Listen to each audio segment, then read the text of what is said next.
Ever since the King of Lust met Fizzaroli, his whole world had changed, which was saying a lot. Being immortal, he had lovers coming and going that never made him feel this way before. The little imp was real, sweet, and strong. The others were just fake, greedy, or just wanted to sleep with the great Ozzie. He was happy to finally find someone who loved him for him. There were times he did wonder how long it would last.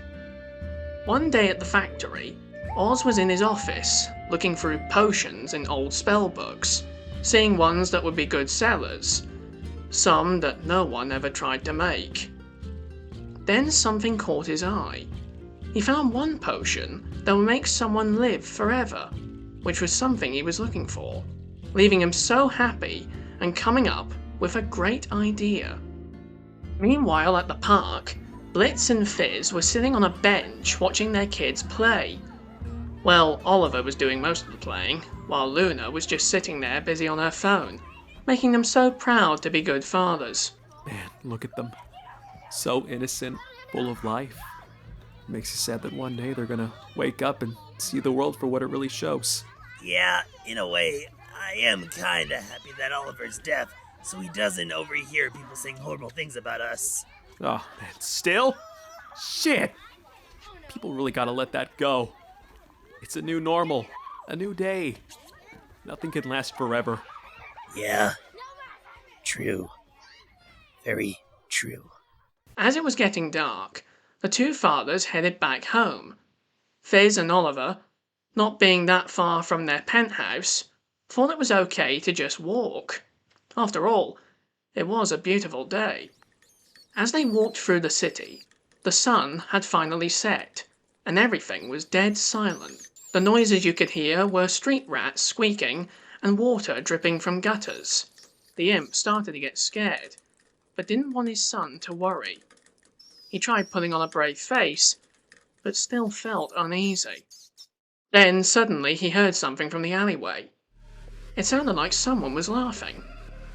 Fizz's heart started to beat like crazy, thinking about how the mob kidnapped him once and thought they were going to try again. Fizz signed to Oliver to stay close to him, because something didn't feel right. They walked a little faster, praying they would get home safely. That's when it happened. A creep jumped out of the shadows, stabbing Fizzaroli in the gut and chest a few times before running off. Poor Oliver was horrified at what he saw. His hero, his father, dying right in front of him. He didn't want him to die, but didn't know what to do. With the little life Fizz had left, he signaled to his son to get help. The little deaf imp didn't want to leave him, but knew it wasn't going to make things better. So he tried to run home to get help. At the club, the king shut the place down for the night. Just him and his beloved little froggy, a private dinner, and a surprise he had for him. He was so nervous, just hoping if Fizz listened, then they could be happy forever and ever. He waited. He looked at the time, seeing how late it was getting. He was sure he told one of the butlers to tell him when his love got home, that he was at the club for a meeting. As he was about to call the imp, Ozzie's phone rang like crazy. It was one of the maids, telling him that Oliver came home covered in blood, and Fizzaroli was nowhere to be found. Hearing that put the king into a panic, and he rushed home right away. At the hospital, the doctors looked over the imp's body. The injuries were not looking good. He was still alive, but barely hanging on. Oz was in the waiting room, trying to comfort his son, who was crying over his papa's shoulder. He couldn't get over what he witnessed, and how it was going to scar him for the rest of his life. Then the doctor came in, wanting to see the king. Please tell me he's gonna be alright. Your Highness, I'm so sorry. We tried everything we could, but Fizz, I'm afraid he's not gonna make it. Hearing those words were not what he wanted to hear tonight. He wanted to hear his love say yes to marriage, and living happily forever after in hell. Not this. Anything but this. Oz got so angry he blacked out and started trashing the room, leaving the police to be called.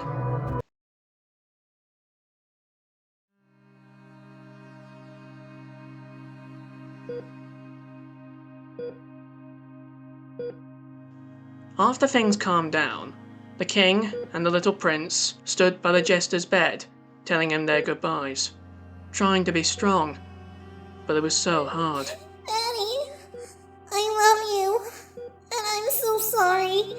I feel like this is all my fault. I should have never asked to go to the park. Shh. Son, it's not your fault. You didn't know this would happen to Fizz. Froggy. Oh my Satan, this is hard. I just want to say, you were the best thing that ever came into my life. And since the beginning, I didn't think I would ever find true love. I would just be this overlord who does nothing but sleep around. But you showed me the light on what love really is. It's hope, and caring, showing you matter, and much more. I even had plans for tonight. I was gonna ask you to marry me and live forever like me, and I guess I should have asked sooner. Right as he said that, Oz noticed something. A single tear of blood fell down his lover's face as he heard what he said. It hurt to leave him like this. The king's heart couldn't take it. He broke down at the sight, falling on his knees, praying to the gods to take him instead.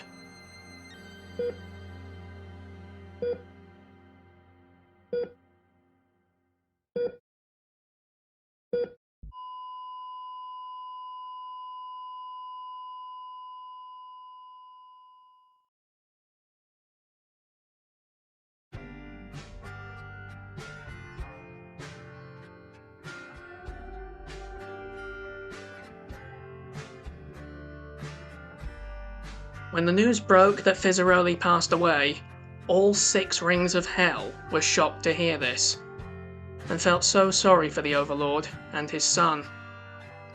When funeral plans were made, people had some ideas here or there, but for Asmodeus, he wanted it to be set just like how a royal member dies. His staff tried telling him that was out of the question, since he wasn't born into royalty. He was an imp, which would be nothing but a joke. With that response, Oz grew angry. He was more than just an imp! I don't care if he wasn't royalty. He was a prince to me, and damn it, that's how he'd be treated! With that outburst, everyone got the message and went to work.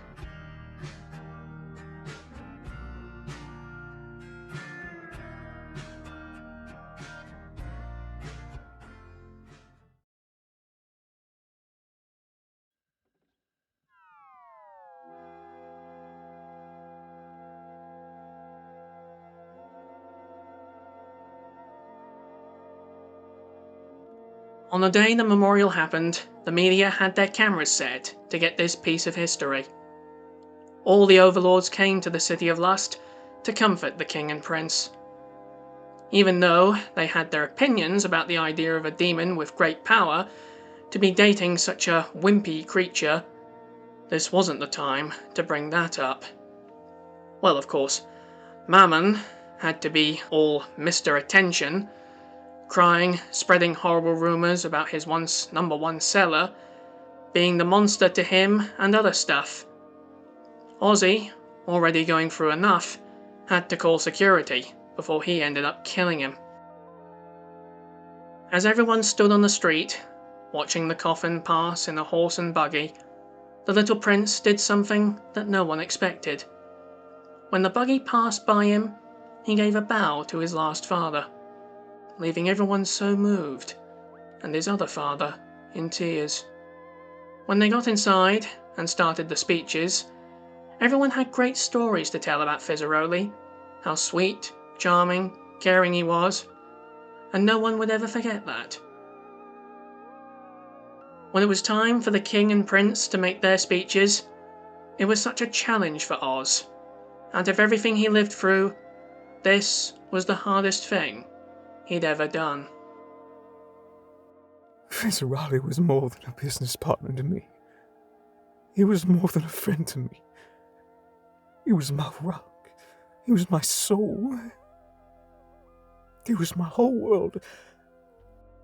And I hate to know that I won't ever see that smile again. When I come home, I won't ever hear a laugh like that, like he did for me when I was having a bad day. Wherever you are, Fizz, wherever you are, I love you, and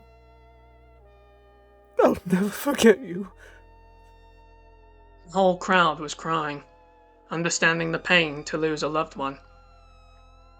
When it was Oliver's turn, his father thought he was going to sign for his speech, but instead, he asked for the mic. I just wanted to say... With hearing the prince speaking for the first time ever, left the public blown away, including Oz, not knowing he was going to do this, and wanted to make sure everyone would hear him. Speak up, sweetie. Speak up. Alright, since I was adopted, Daddy has been the best father you could ever imagine. And I just want to say that I love him so much. The poor little prince couldn't hold back his pain and hugged his papa tightly, crying, feeling like this pain wouldn't ever go away. Which was the same for Oz as he picked up Oliver, thanking everyone for coming to celebrate Fizzaroli's life.